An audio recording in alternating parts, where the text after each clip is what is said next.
The Agweek Cereals Crop Tour is sponsored by Bremer Bank, LCS, Ag Spray Equipment, the National Wheat Foundation, and AKE Safety Equipment.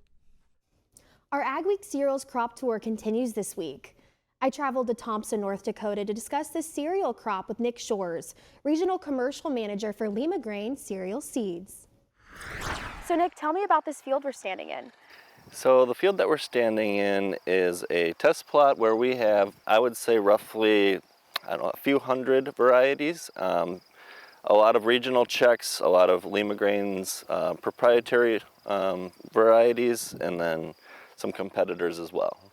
So what kind of variety do we have behind us here? So this is a hard red spring wheat designed here for the Northern Plains. The variety here is called LCS Trigger. It was developed by Lima Grain in 2016 and made available to our LCS dealer network and then all the growers in this region, which is one of the top yielding varieties here in the state of North Dakota. And then it does very well for us, and a lot of the end users seem to be pretty pleased.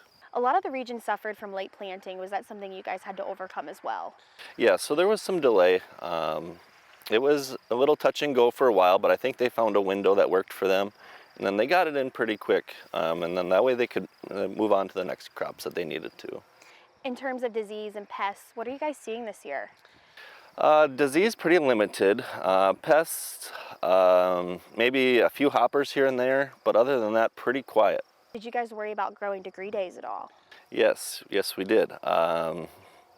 With the high temps and lack of moisture, that's kind of a couple things that we're beyond our control, and it was a top concern for a lot of growers. And as we're looking ahead to harvest season, what time do you think this crop here will be harvested?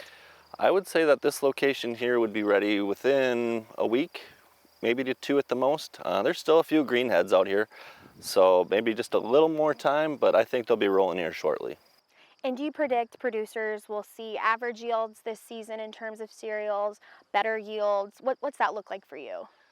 I would say we're probably average, maybe a touch better. I think once people start to get their combines rolling, and they may be surprised with some of the numbers that come across their yield monitor.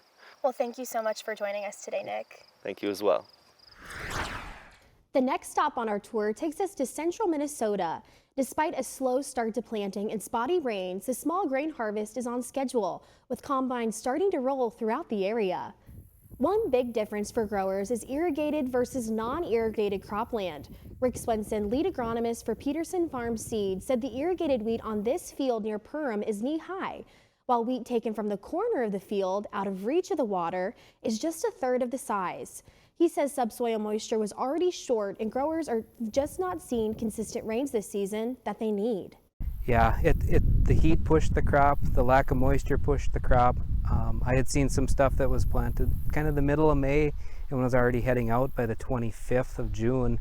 And anytime you're pushing heads out in about a month, we're not getting that max potential. Didn't tiller out, didn't fill out, and we're definitely going to see the impacts of that this year. Swenson says the upside of the dry weather is that they've seen very little disease or insect pressure. Thanks for watching AgweekTV on YouTube. Make sure to like and subscribe. We put out new videos every Saturday.